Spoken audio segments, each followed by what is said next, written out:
Saudi अरब ने यह कहा था कि ये वो तबलीगी जमात है, आतंकवादियों के घर में जाने के लिए एक गेट का काम करती है। तो ऐसे आतंकवादी सोच रखने वाली जमात के कार्यक्रम को आप 3 करोड़ रुपए कैसा दे सकते हैं, मैं आज पूछना चाहता हूं। కేవలం మత మార్పిడులను ప్రోత్సహించే సంస్థ తబ్లిగీ జమాత్ సంస్థ, ఉగ్రవాదులను తయారు చేసే సంస్థ తబ్లిగీ జమాత్ సంస్థ. ఇస్లామిక్ దేశాల్లో ఈ సంస్థ నిషేధించారు. భారతదేశంలో ఉన్న ముస్లిం సంస్థలలో తబ్లీగీ జమాత్ ఓ పెద్ద సంస్థ. ఇలాంటి సంస్థను ఉగ్రవాదులతో సంబంధాలు ఉన్నాయని, ఈ సంస్థ మత మార్పిడులకు పాల్పడుతుందని కరోనా సమయంలో పూర్తి భారతదేశంలో ఈ జమాత్ వారే కరోనాని వ్యాపింపజేశారు అని తెలంగాణ రాష్ట్రంలో పరిగి మండలంలో జనవరి 6 నుండి 8 వరకు జరిగేటటువంటి జమాత్ ఇస్తమాలను ఎందుకు అనుమతించారు, పైగా 2,45,00,000 రూపాయలను విరాళంగా ఎందుకు ఇచ్చారు అని ఇక్కడ కాంగ్రెస్ గవర్నమెంట్ని రేవంత్ రెడ్డి గారిని ప్రశ్నిస్తూ బీజేపీ నాయకులు ఆరోపణలు చేస్తున్నారు. ఇందులో వాస్తవం ఎంత తెలుసుకునే ప్రయత్నం చేద్దాం. నిజంగా తబ్లీగీ జమాత్కి ఉగ్రవాదులతో సంబంధాలు ఉన్నాయా? ఈ సంస్థ మత మార్పిడులను ప్రోత్సహిస్తుందా? ఈ సంస్థనే కరోనాను మన భారతదేశానికి మోసుకొచ్చిందా అనే విషయాలు మరోసారి తెరపై కనిపిస్తున్నాయి. దీనికి ప్రధాన కారణం బీజేపీ ఎంపీ అయినటువంటి బండి సంజయ్ గారు, రాజా సింగ్ చేసినటువంటి వ్యాఖ్యలే దీనికి ప్రధానమైనటువంటి కారణం. మరి ఇందులో వాస్తవం ఎంత ఒక్కసారి ఆలోచించే ప్రయత్నం చేద్దాం. తెలంగాణ రాష్ట్రంలోని వికారాబాద్ జిల్లా పరిగి మండలంలోని నెమత్ నగర్ గ్రామంలో జనవరి 6 నుండి జనవరి 8 వరకు జరిగేటటువంటి తబ్లీగీ జమాత్ ఇస్తమాలకు ఈ సంవత్సరం 2023 డిసెంబర్ 3న ఏర్పడినటువంటి కాంగ్రెస్ నూతన ప్రభుత్వం వీరికి జమాత్ యొక్క కార్యక్రమాలు చేసుకోవడానికి ప్రభుత్వ బడ్జెట్ నుండి 2,45,93,847 రూపాయల బడ్జెట్ని అందించడం జరిగింది వారు ఆ కార్యక్రమాలు జరిపించుకోవడానికి. తబ్లీగీ జమాత్ ఇస్తమా పరిగి మండలంలోని జనవరి 6 నుండి ఏదైతే ప్రారంభం కానుందో, ఈ ఇస్తమాకు కొన్ని నెలల ముందే అప్పటి మాజీ ముఖ్యమంత్రి అయినటువంటి కేసీఆర్ గారిని తబ్లీగీ జమాత్ వారు కలిసి వినతి పత్రం అందజేయడం జరిగింది అనుమతి కోరుతూ. అయితే ఆ తర్వాత మారిపోయినటువంటి కాంగ్రెస్ ప్రభుత్వం ముఖ్యంగా అనుమతి ఇవ్వడంతో పాటు రేవంత్ రెడ్డి గారు ఈ 2,45,93,847 రూపాయలను ఏదైతే బడ్జెట్ని కేటాయించడం జరిగిందో, ఇక్కడ బీజేపీ నాయకులు చెప్పే విషయం ఏంటంటే రాష్ట్రం దివాలా తీస్తుంది ఆర్థికంగా అన్న విషయం మీరు చెబుతూనే ఇంత డబ్బుని మీరు ఎలా ఇచ్చారు ఒక మత సంస్థకు అని ఈ విధంగా ఆరోపణలు చేస్తూ సోషల్ మీడియాలో పలు పత్రికా ఛానల్లో ఈ విషయాన్ని మీరు చూడవచ్చు. అయితే తబ్లీగీ జమాత్ ఇస్తమాను ఉద్దేశించి కరీంనగర్ బీజేపీ ఎంపీ బండి సంజయ్ చెప్పిన విషయాలు ఏంటంటే, ఈ ఇస్తమాకు ఇచ్చినటువంటి అనుమతులను ఉపసంహరించుకోవాలని, ఈ సంస్థ అంటే తబ్లీగీ జమాత్ ఉగ్రవాదులతో సంబంధాలు కలిగి ఉందని, మత మార్పిడులు కూడా చేస్తుందని, కరోనా సమయంలో కరోనాని వ్యాపింపజేసింది భారతదేశంలో తబ్లీగీ జమాత్, అలాంటప్పుడు మీరు నిధులు ఎలా ఇచ్చారు అని బండి సంజయ్ ప్రశ్నిస్తుంటే, ఇక బీజేపీ గోషామహల్ ఎమ్మెల్యే అయినటువంటి రాజా సింగ్ ఏమంటున్నాడంటే, కాంగ్రెస్ నిజ స్వరూపం బయటపడింది, భవిష్యత్తులో బీజేపీని గెలిపించినట్లయితే తెలంగాణ ప్రతి రాష్ట్రాన్ని కూడా కాంగ్రెస్ తబ్లీగీ జమాతుల చేతుల్లో పెట్టడం జరుగుతుంది, తద్వారా ఉగ్రవాదం అనేది పెరిగిపోతుందని ఆయన ఈ విధంగా వ్యాఖ్యానించాడు.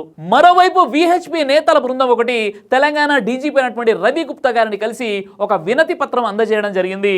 అందులో వారు ఏమన్నారంటే, అసాంఘిక కార్యకలాపాలకు పాల్పడేటటువంటి తబ్లీగ్ జమాత్కి ప్రభుత్వ ఖజానా నుండి వారికి బడ్జెట్ని కేటాయించడం అనేది రాజ్యాంగ విరుద్ధమని వారు హెచ్చరిస్తూ ఒక లేఖను కూడా జారీ చేయడం జరిగింది. ఈ విధంగా ఒకవైపు బండి సంజయ్, మరోవైపు రాజా సింగ్, ఇంకోవైపు విహెచ్పి వీరంతా కూడా తబ్లీగ్ జమాత్ పై ఆరోపణలు చేస్తున్నారు కదా, ఇందులో వాస్తవం ఉందా? మరోవైపు బండి సంజయ్ మరియు ఇతర బీజేపీ నేతలు మాట్లాడుతూ తబ్లీగ్ జమాత్ని Saudi Arabia, Uzbekistan, Tajikistan, Kazakhstan లాంటి అనేక ముస్లిం దేశాలు తబ్లీగ్ జమాత్ని నిషేధించడం జరిగింది. అలాంటి నిషేధం ఉన్నటువంటి తబ్లీగ్ జమాత్కి ప్రభుత్వ ఖజానా నుండి డబ్బులు ఇచ్చేసి వారికి జమాతు జరుపుకునేటటువంటి అనుమతులు ఇవ్వడం ఏంటి అని కూడా వీరు ప్రశ్నిస్తున్నారు. అయితే ఇప్పుడు మనం తబ్లీగ్ జమాత్ గురించి సంక్షిప్తంగా తెలుసుకుందాం. తబ్లీగ్ అంటే అల్లా మాటలను బోధించడం, జమాత్ అంటే సంస్థ. తబ్లీగ్ జమాత్ అంటే అల్లా మాటలను బోధించేటటువంటి సంస్థ. మర్కస్ అంటే స్థలము లేదా కేంద్రము అనేటటువంటి అర్థాలు ఉన్నాయి. మన భారతదేశంలో ఉన్నటువంటి ముస్లింలలో ముఖ్యంగా జమాతులు, సంస్థలు అనేవి ప్రధానంగా 4 ఉన్నవి. 1 అహ్లే హదీస్, 2 జమాతే ఇస్లామీ, 3 బరేల్వి, 4 దేవబందీ. వీరినే తబ్లీగీ జమాత్ అని అంటారు. ఈ 4 జమాతులు కూడా చాలా ప్రధానంగా మనకు ఎక్కువగా కనిపిస్తూ ఉంటాయి. ఈ 4 జమాతులు కూడా చాలా పెద్ద జమాతులు. అయితే ఈ 4 జమాతుల్లో సంఖ్యాపరంగా, జనాభా పరంగా ఎక్కువ ఉన్నటువంటి జమాత్ ఏదైనా ఉంది అంటే అదే తబ్లీగీ జమాత్. ఏదైతే ఈరోజు ఆ జమాత్ పై ఆరోపణలు చేయడం జరుగుతుందో, తబ్లీగీ జమాత్ను దేవబందీ ఇస్లామియా పండితుడైనటువంటి మొహమ్మద్ ఇలియాస్ అల్ కాందల్వి హర్యానాలోని మేవత్లో 1926లో ఈ సంస్థను స్థాపించడం జరిగింది. ఇప్పుడు దాదాపుగా 150 దేశాల్లో ఈ సంస్థ వ్యాపించింది. లక్షలాది కోట్లాది ఫాలోవర్స్ ఈ జమాత్కి మీకు కనిపిస్తూ ఉంటారు. ఇంత పెద్ద స్థాయిలో ఏ జమాత్ కూడా తన నెట్వర్క్ని స్థాపించలేకపోయారు. అయితే తబ్లీగ్ జమాత్ అనేది వీరు రాజకీయాలకు చాలా దూరంగా ఉంటారు. మాది రాజకీయ పార్టీ కాదని కూడా వారు గతంలో కూడా ప్రకటించారు. అదేవిధంగా ఆర్థిక విషయాలకు కూడా వీరు దూరంగా ఉంటారు. అదేవిధంగా ఇస్లాంపై జరుగుతున్నటువంటి దుష్ప్రచారాలు, హింస ఏదైతే ఉందో కనీసం వాటిని కూడా ఈ జమాత్ వారు ఖండించరు.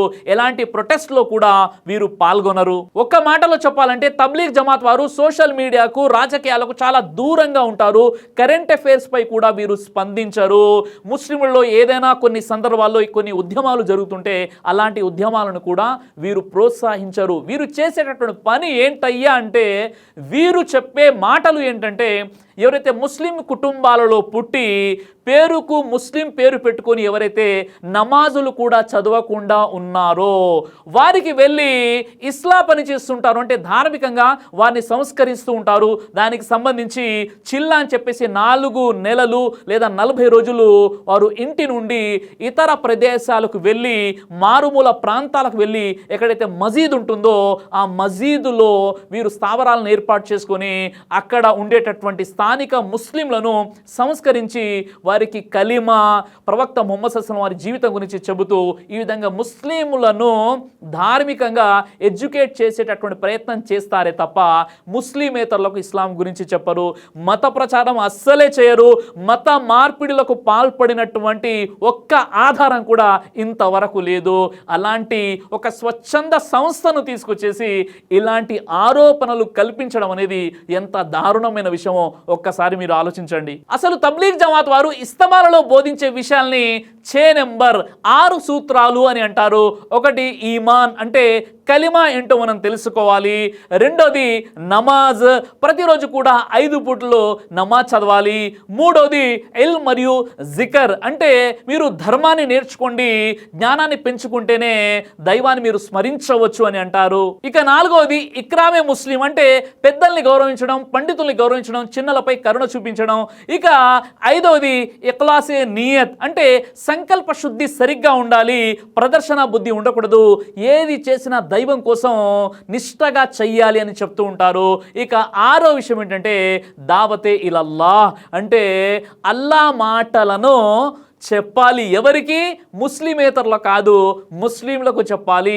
ఖురాన్లో అల్లా గురించి ఉన్న విషయాలు ఏంటి, ప్రవక్త ముహమ్మద్ సల్లల్లాహు అలైహి వసల్లం వారు ఈ ప్రపంచంలోకి ఎందుకు వచ్చారు, ఆయన యొక్క బోధనలు ఏంటి, ఇవన్నీ విషయాలు కూడా మౌలిక ఇస్లామీయ సూత్రాలు ఏవైతే ఉన్నాయో ఈ విషయాలన్నిటినీ కూడా ఎవరైతే నమాజు చదవకుండా ఉన్నారో, ఎవరైతే రంజాన్లో ఉపవాసాలు పాటించడం లేదో, ఎవరైతే పరదా పాటించడం లేదో, ఎవరైతే తాగుబోతులుగా ఉన్నారో, ఉంటారో, ఎవరైతే అసలు మసీదుకే రారో అలాంటి వారిని సంస్కరించి మంచి ముస్లిములుగా తీర్చిదిద్దే ప్రయత్నమే చేస్తారు తబ్లీగీ జమాత్ వారు. అలా కాకుండా వారు మత మార్పిడులకు పాల్పడడం, అదేవిధంగా వారు హిందువులకు ఇస్లాం గురించి చెప్పడం, ఇలాంటి విషయాలు తబ్లీగ్ జమాత్ వారు ఎప్పుడు కూడా చేరు.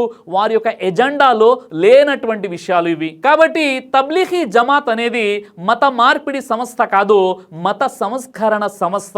వీరు ఎక్కడికైతే జమాత్ అని మారుమూల ప్రాంతాలకు వెళ్ళిపోతారో, రిమోట్ ఏరియాస్ వెళ్ళిపోతారో, అక్కడ కనీస వసతులు కూడా ఉండవు. అయినప్పటికీ కూడా అల్లా మార్గంలో త్యాగము, సాక్రిఫైస్, ఖుర్బానీ అని వారిని మోటివేట్ చేసి ఆ మస్జిదులకు తీసుకెళ్ళి అక్కడ బసా చేస్తారు, అక్కడ దువాలు నేర్చుకుంటారు, అరబీ చదవడం నేర్చుకుంటారు. ఈ విధంగా తబ్లీగ్ జమాత్ యొక్క గురువులు బోధించేది ఏంటంటే, ఒకవేళ మస్జిద్లో మీరు పడుకుంటే ఒక చీమ మిమ్మల్ని కరిస్తే ఆ ఒకే చీమని మీరు చంపండి, మిగతా చీమల్ని కనుక నలిపినట్లయితే దానికి కూడా మీరు అల్లా వద్ద పట్టుబడతారు, అల్లా వద్ద సమాధానం చెప్పుకోవాలి, భూత దయను కలిగి ఉండాలని ఈ విధంగా సొసైటీలో ఎలాంటి సామాజిక దృక్పథంతో బ్రతకాలో ఆ మసీదులో నేర్పిస్తుంటారు తబ్లీగ్ జమాత్ వారు. కానీ ఎక్కడ కూడా అసాంఘిక కార్యకలాపాలకు పాల్పడినటువంటి ఆధారాలు లేవు, వారి యొక్క సిద్ధాంతాలలో లేనటువంటి విషయాలు ఇవి. మరి అలాంటప్పుడు ఈ తబ్లీగ్ జమాత్ని Saudi Arabia, Uzbekistan, Kazakhstan, Tajikistan ఈ ఇస్లామియా దేశాలు ఎందుకు నిషేధించాయని ఒక ప్రశ్న మీకు తలెత్తవచ్చు. దీనికి సంబంధించి సౌదీ అరేబియా తబ్లీగ్ జమాత్ని నిషేధించింది అన్న విషయంలో వాస్తవం అయితే ఉంది, కానీ ఉగ్రవాదాలతో వీరికి మూలాలు ఉన్నాయి అన్న విషయాన్ని సౌదీ అరేబియా అఫీషియల్గా ఎప్పుడు కూడా చెప్పలేదు. కొన్ని ధృవీకరించినటువంటి కొన్ని నివేదికలు చెప్పినటువంటి విషయం తప్ప సౌదీ అరబ్ ఈ విషయాన్ని చెప్పలేదు. సౌదీ అరబ్ చెప్పిన విషయం ఏంటంటే, అక్కడ తబ్లీగీ జమాత్ సభ్యులు పెరిగిపోతున్నారు, సౌదీ అరబ్ యొక్క యూనిటీ, ఐక్యతకు భంగం కలిగే అవకాశం ఉంది అనేటటువంటి ఆలోచనతో ఈ జమాత్ని అక్కడ నిషేధించారు. ఎందుకంటే సౌదీ దేశంలోని తబ్లీగ్ జమాత్ యొక్క మహిళా విభాగం అనేది క్రియాశీలకంగా మారిపోయింది. ఈ విధంగా ఈ గ్రూప్ గనక పెరిగిపోయినట్లయితే సౌదీలో వారి యొక్క యూనిటీ అనేది దెబ్బతింటుందని, వారి యొక్క సిద్ధాంతాలకు నష్టం జరుగుతుందని భావించి వారిని నిషేధించారే తప్ప వీరు ఉగ్రవాదులు అనే నేపంతో వారు సౌదీ అరబ్ వారు నిషేధించడం జరగలేదు. నివేదించబడినటువంటి కొన్ని సంస్థలు చెప్పినటువంటి విషయాలు తప్ప సౌదీ అరబ్ మాత్రం తబ్లీగ్ జమాత్ని ఉగ్రవాద సంస్థగా పేర్కొనలేదు. ఇక సౌదీ అరబ్ దేశం వారి యొక్క విశ్వాసాలు అయినా వారి యొక్క ఆచరణ అయినా ఖురాన్ మరియు హదీస్ ప్రకారంగా మాత్రమే ఉంటాయి. దీన్నే మనహజే సలఫ్ అని కూడా అంటారు. వారి న్యాయశాస్త్రం మొత్తం కూడా ఖురాన్ మరియు హదీసుపై ఆధారపడి ఉంటుంది.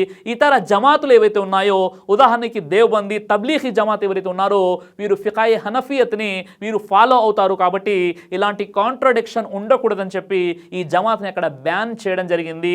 ఇక్కడ ఒక విషయాన్ని గుర్తుపెట్టుకోవాలి, సౌదీ అరబ్ గతంలో అనేక జమాతులను కూడా బ్యాన్ చేయడం జరిగింది. ఇతర దేశాల నుండి వస్తున్నటువంటి జమాతులు ఏవైతే ఉన్నాయో అక్కడ స్ట్రాంగ్ అవ్వడాన్ని ఎట్టి పరిస్థితుల్లో ఆ సౌదీ అరబ్ దేశం ఒప్పుకోదు. ఎందుకంటే ఇక్కడ నుండి వెళ్ళిపోయినటువంటి జమాతులు ఎవరైతే ఉన్నారో వారు అక్కడ ఉన్నటువంటి న్యాయశాస్త్రం ఖురాన్ హదీసులకు అనుగుణంగా కాకుండా ఇతర కొన్ని విషయాల్ని ప్రవేశపెట్టేటటువంటి ప్రయత్నం చేస్తారు. తద్వారా అక్కడ పుణ్యప్రదమైనటువంటి ఏదైతే తౌహీద్ ఉందో, అకీదా ఉందో ఆ అకీదాకి భంగం జరుగుతుంది అని భావించి సౌదీ అరబ్ ఇతర వర్గాలను ఎవరైతే ఖురాన్ హదీస్ని ఫాలో అవ్వకుండా ఇతర గ్రంథాలని కూడా ఫాలో అవుతుంటారో వారిని తీవ్రంగా ఖండించడం కూడా జరిగింది. గతంలో అనేక సంస్థల్ని సౌదీ అరబ్ బ్యాన్ కూడా చేసింది. తబ్లీగ్ జమాత్ గురించి అమెరికా ఇంటెలిజెన్స్ వ్యవస్థ చెప్పిన విషయాలు ఏంటంటే, సెప్టెంబర్ 11, 2001 ఏదైతే అటాక్ జరిగిందో ఆ తర్వాత ఈ తబ్లీగ్ జమాత్ని నిశితంగా మేము పరిశీలిస్తున్నాము, నేరుగా ఉగ్రవాదంతో మేము వీరికి ముడికట్టలేము, అలాంటి విషయాలు ఏవి కూడా వీరిలో కనిపించలేవని అమెరికా ఇంటెలిజెన్స్ వ్యవస్థనే ఈ విషయాన్ని ప్రకటించింది. ఇతర దేశాల్లో ఎక్కడ కూడా ఉగ్రవాదాలతో సంబంధాలు ఉన్నట్లుగా, ఉగ్రవాదాన్ని ప్రమోట్ చేస్తున్నట్టుగా ఎక్కడ కూడా ఎవరు కూడా నిరూపించలేదు. ఎందుకంటే అలాంటి లక్ష్యం వీళ్ళకు లేదు. వీరు చేసే పని ఏంటంటే ముస్లింలలో ఇస్లాయే మాషిరా అంటే ముస్లింలు నిజమైనటువంటి దైవ భక్తులుగా నమాజ్ చేసేవారిగా మారిపోవడమే వీరి యొక్క లక్ష్యం. బ్రదర్ సిరాజ్ గారు తబ్లీగ్ జమాత్ పై మీరు ఒక అవగాహన కల్పించారు. నిజంగానే వారు మత మార్పిడులకు పాల్పడట్లేదు, ఉగ్రవాదంతో ఎలాంటి సంబంధం లేదు. కానీ కరోనా సమయంలో వీరే కదండి కరోనాని వ్యాపింపజేశారు అనే ఆలోచన కూడా మీకు తట్టవచ్చు సోదరులారా. ఈ విషయంపై ఒకసారి మనం పరిశీలిద్దాం. మార్చ్ 22, 2020 రోజున ఒకరోజు జనతా కర్ఫ్యూ పాటించమని ప్రధానమంత్రి నరేంద్ర మోదీ గారు పిలుపునిచ్చినప్పుడు మనమంతా జనతా కర్ఫ్యూని పాటించాం. అకస్మాత్తుగా ఆ మరుసటి రోజే లాక్డౌన్ని ప్రకటించడం జరిగింది. దేశవ్యాప్తంగా ఎక్కడి వారు అక్కడే ఉండిపోయి ఎలాంటి ఆటంకాలు ఎదురయ్యాయో ఒక్కసారి మీరు గుర్తుకు తెచ్చుకోండి సోదరులారా. ఇదే ప్రక్రియలో అప్పటికే మార్చి నెల 2020లో అక్కడ ఢిల్లీలోని నిజాముద్దీన్ మర్కజ్ తబ్లీగ్ జమాత్లో ఒక పెద్ద ధార్మిక సభ జరుగుతుంది. విదేశాల నుండి కూడా కొంతమంది ఆ కార్యక్రమంలో అటెండ్ అవ్వడానికి వచ్చారు. అయితే దురదృష్టవశాత్తు వారికి అప్పటికే కోవిడ్ పాజిటివ్ ఉందన్న విషయం వారికి తెలియదు.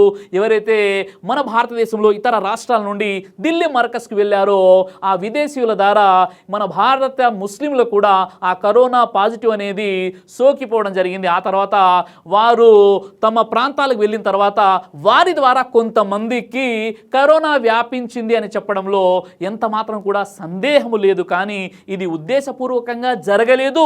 వీరే మన భారతదేశానికి కరోనాని తీసుకురాలేదు, వ్యాపింపజేయలేదు కూడా. ఇది మొత్తం కూడా యాదృచ్ఛికంగా జరిగింది. అంతకు ముందే అంటే ఢిల్లీ నిజాముద్దీన్ మర్కజ్ కంటే ముందే అనేక పెద్ద పెద్ద బహిరంగ సభలు జరిగాయి.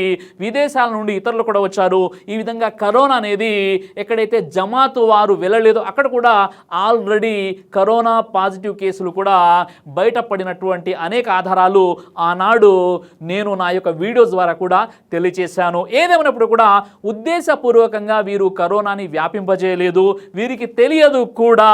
కాబట్టి తబ్లీగ్ జమాత్ వారే కరోనాని వ్యాపింపజేశారు అని చెప్పడంలో ఎలాంటి వాస్తవికత అనేది లేదు.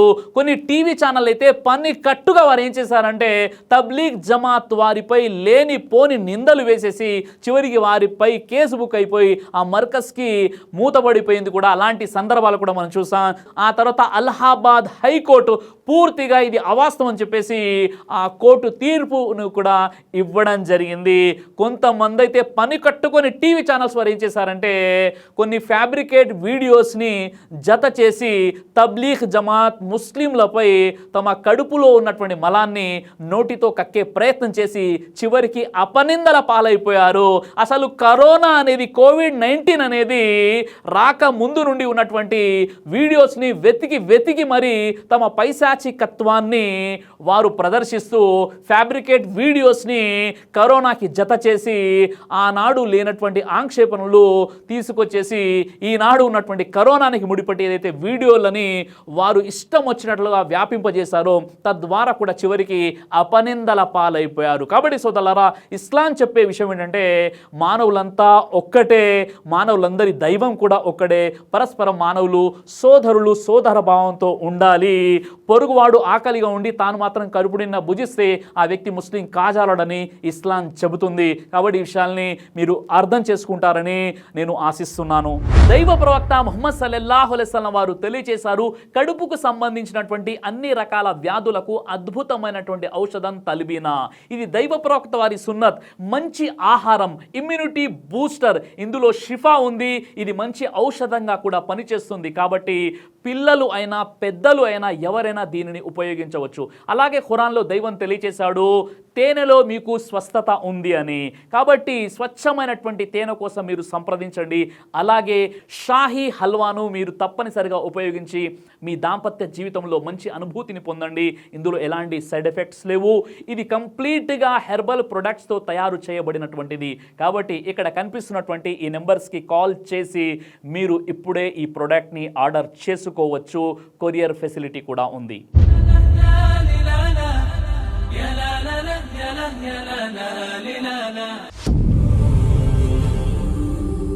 బ్రదర్ సిరాజ్ అని యూట్యూబ్ ఛానల్ని మీరు సబ్స్క్రైబ్ చేసినట్లయితే ఇన్షాల్లా దైవచిత్తం అయితే మీకు వీడియోస్ వస్తుంటాయి. అదేవిధంగా బ్రదర్ సిరాజ్ అనేటటువంటి ఫేస్బుక్ని కూడా లైక్ చేయడం వల్ల మీకు వీడియోస్ వస్తుంటాయి.